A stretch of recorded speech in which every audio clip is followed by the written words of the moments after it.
inshuti, mukozi kandi muvandimwe unyumva muri aya masaha, ndakuraritse muri uyu mwanya w'ijambo ry'Imana kugira ngo tuganire, kandi ndumva Imana iri mu ruhande rwacu kandi uraza gufashwa rwose. Reka dusome ijambo ry'Imana uko ryanditse igitabo cya mbere cya Samweli,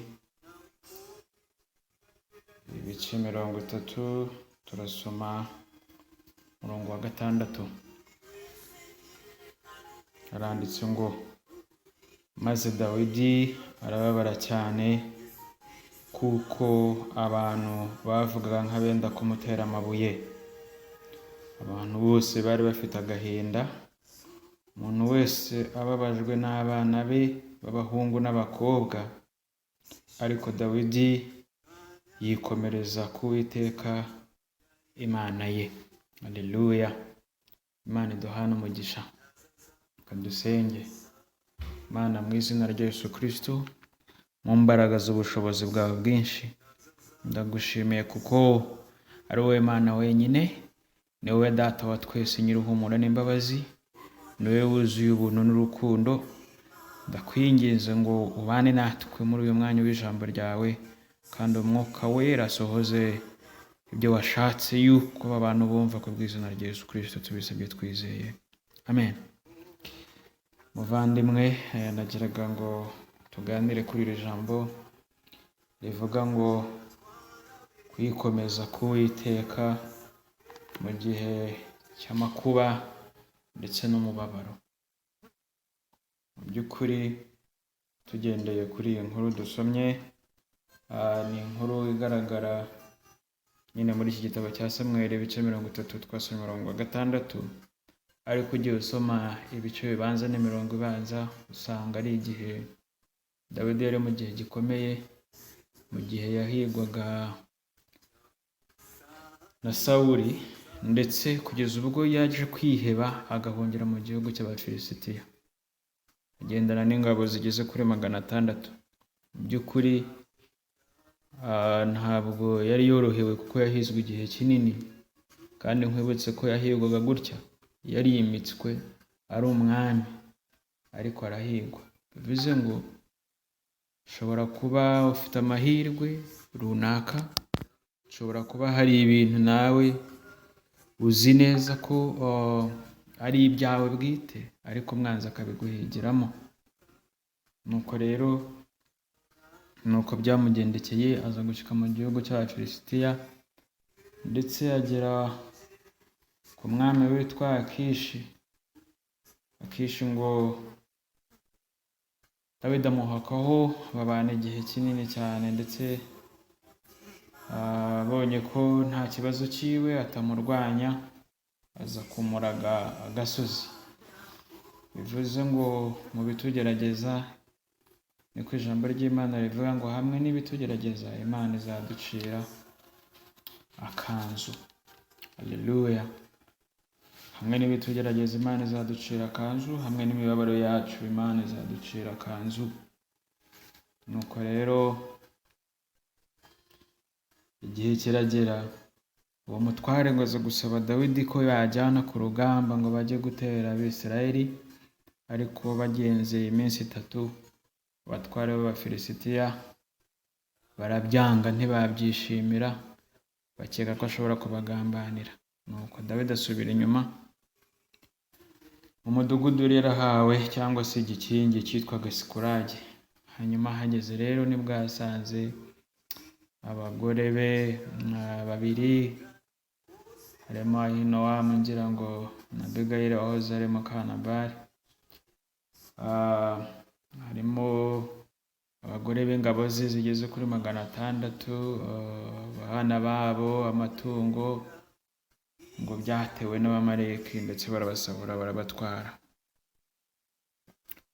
Ariko ijambo ry'Imana dusomye riravuze ngo kwikomeza ku Uwiteka, cyangwa se Dawidi yikomeza ku Uwiteka Imana ye.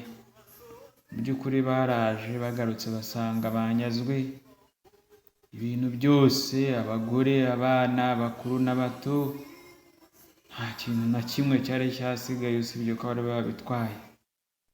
Ngo baraje barahagera baraboroga, bararira rwose kugeza ubwo umuntu kurira amarira amushirana. Biravuga ngo bageze aho batakibasha kurira. Nuko rero kandi abantu baramuhindukirana, Dawidi bashaka kumutera amabuye, buri muntu wese ngo yarababajwe n'umwana we. Buriya mu bintu bitugerageza, hari n'igihe bimwe cyangwa se isi turimo cyangwa environment duherereyemo bitugarukaho ku gahanga, cyangwa se bakavuga ko ari wowe wabyiteye, ku bibazo urimo ari wowe wabyizaniye. Ariko bimeze bitya, ese umuntu akwiriye gukora iki? Wambuwe ibyawe, ukamburwa uburenganzira, ugahigwa ngo wice kandi uzira ubusa, ugahunga mu gihugu wakagombye kuba ari icyawe cyangwa mu muryango wawe, kuba hatari iwanyu kandi ukaba utabishaka, guhura n'inzara ikabije nk'iri mu ngo nyinshi muri iki gihe ndetse no mu mihana myinshi, cyane cyane muri iki gihe akazi kahagaze, n'ibindi byose abantu bagiye babura. Ni ibintu bibabaje abantu muri iki gihe, kandi ni ibintu bitoroshye, ndetse bamwe nta nubwo babasha kubyihanganira. Usibye kurera gusa no kuboroga, hari n'abafashe icyemezo cyo kwiyambura ubuzima. Ndagira ngo mwagiye mubona amavideo acicikana, abantu biyahura mu Butaliyani, yewe harimo ngira ngo no mu Budage hiyahuye Minisitiri wa Finance kubera ko yagize stress atari kubasha kureba ejo hazaza h'igihugu cye, ariyahura. Ariko se ku mukristo, ku muntu w'Imana, ku muntu wumva ijambo ry'Imana nk'iri ngiri, akwiriye gukora iki? Akwiriye kwikomeza ku Mana ye, kuko nta yandi mahitamo afite. Ku Mana yonyine niho hari ibyiringiro bizima kandi byuzuye. Ku Mana yonyine niho hari gukomera kuzuye, kuko hirya y'amarira habaho guhanagurwa, hirya y'amarira habaho guhozwa. Guhungira ku Uwiteka bitanga amahoro yuzuye ndetse n'umutekano usesuye. Kandi rwose ngo Dawidi yarakomeje ahamagara ndetse n'abandi, ahamagara umutambyi Abiyatari, hanyuma aramubwira ati nzanira efodi hano, hanyuma mbaza Uwiteka niba nkwiriye gukurikira bariya abantu batunyaze. Mu by'ukuri bivuze yuko mu guhungira ku Uwiteka umuntu akwiriye gusenga, akegera Imana akarushaho kubaza, kuko niyo ifite mu buzima bwacu bw'ejo hazaza. Uwegereye Imana rero aranesha. Dawidi rero yakomeje gukurikira abo bantu bari bamunyaze rwose, ajyana n'ingabo ze, ndetse ko ari 600, ariko bashyitse mu nzira 200 zirananirwa. Bivuze ngo imbaraga dufite hari igihe zidushirana rwose. 200 barananirwa ndetse babasiga mu nzira, bakomeza bagenda ngo bashyitse ku muntu wari urembye, bari basanze uryamye mu nzira, ngo yari umunyegiputa. Bamuha ku mutsima bari bafite ararya, bamuha n'amazi yo kunywa. Hano mwene data, ndakwinginze ngo ntukirengagize gufasha bene data cyangwa bagaburire ku byo ufite ukabisaranganya, kuko bizana umugisha. Mu by'ukuri yaragiye ku rugamba, ntiharazi ngo ururi bumare igihe kingana iki, sibyo ko Uwiteka aramwemereye kugenda, ariko uwo muntu aramuhembura ngo uwo muntu aramaze iminsi 3 atarya. Se ntabo muziranye bamaze iminsi n'imyaka badafite no kubyo ufite, ariko ukumva nta kintu babamarira. Maze iminsi mbona agafoto k'umwana wo muri Sudani y'Epfo gasirikira, ndetse n'ikizu n'iyindi nkuru ngira ngo abenshi barayibonye, ariko mu by'ukuri icyo nakuyemo ni uko buri wese akwiye kugira uwahembura. Twese inzara yaturiye tuzi ukuntu inzara iryana, ukwiye kugira uhembura kuri bike ufite. Ariko naho waba nta kintu ufite kandi iminsi ikaba ikugarije ndetse inzira ikaba yakubanye ndende, twikomeze uko Uwiteka. Uyu muntu yamaze guhembuka baramubaza bati se uvuye he? Ati nanjye bantaye mu nzira. Ati twari tuvuye gutera mu mudugudu wa Sikulagi. Kandi Dawidi amuteze amatwi neza yumva yari ari muri babandi bari baje kubatera. Ntiyahubutse ngo amwice cyangwa agire ikindi, ahubwo aramusabye ati se wajya kunyereka aho abo bantu bari? Nuko baragenda, aramurahiza aramubwira ati se ntabwo uri bunyice nimba kwereka cyangwa ngo bampereza bari babanyica? Aramurahira avuga ati oya humura, ntabwo nzakwica kandi nta nubwo nzagutanga mu maboko y'abo ngabo. Baragenda rero bashyika aho ngaho basanga mu by'ukuri kanihute, basanga abantu bari kurya bishimira iminyago y'ibyo bashyitseho, nuko bari kwishimira intsinzi. Ariko Dawidi ngo rwana nabo, we n'ingabo ze 400 bari basigaranye, barwana bahera aho ngaho mu rukerera rwose, barinda bageze nimugoroba bari kwica cyangwa se bari kwivuna umwanzi. Nuko bagarura ibintu byose bari banyazwe n'abagore babo n'abana babo. Mu kugaruka rero bashyitse mu nzira ngo bashyika kuri babandi bene wabo, abagabo ngo b'ibigoryi bari barimo. Buriya hari abantu tujyana nabo ariko bikunda kurusha abandi. Rero Bibiliya ifite ukuntu ibita, ariko uramenya ntukabe umuntu wikunda kurusha abandi. Ngo mubahe abana ngo kuko batajyanye natwe, ngo mubahe n'abagore babo ariko ntimugire icyo mubaha ku minyago. Dawidi aravuga ati ibyo ntibikabe, sinshobora gukora ikintu nk'icyo, ahubwo ari uwasigaye ku bintu n'uwo twajyanye bose barahabwa umugabane ungana. Bivuze ko dukwiye kugira amaso yagutse, bivuze ko dukwiye kugira icyerekezo gishya, kuko abo bantu bari ingabo ze kandi bari bamaranye igihe.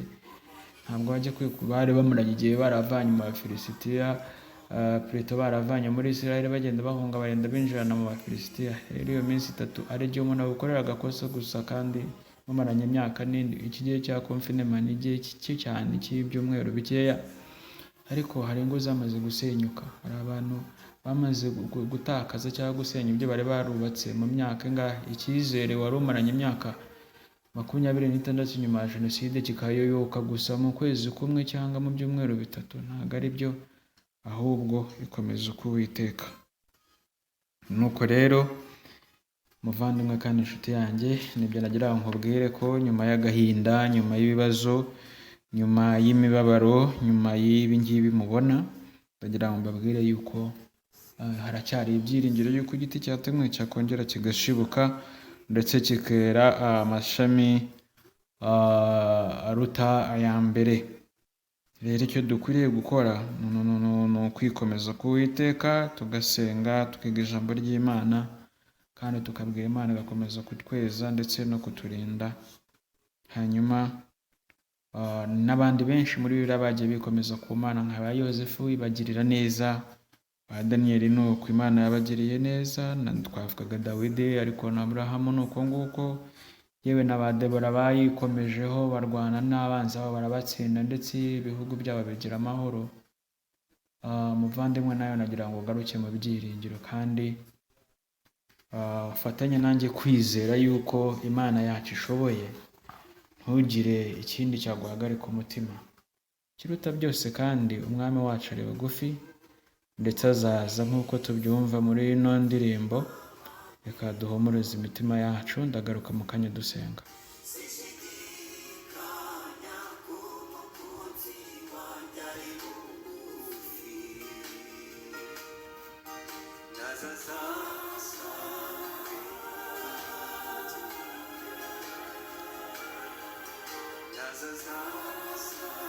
Haleluya. Naza azasanga tumwiteguye, umwami wacu ari bugufi.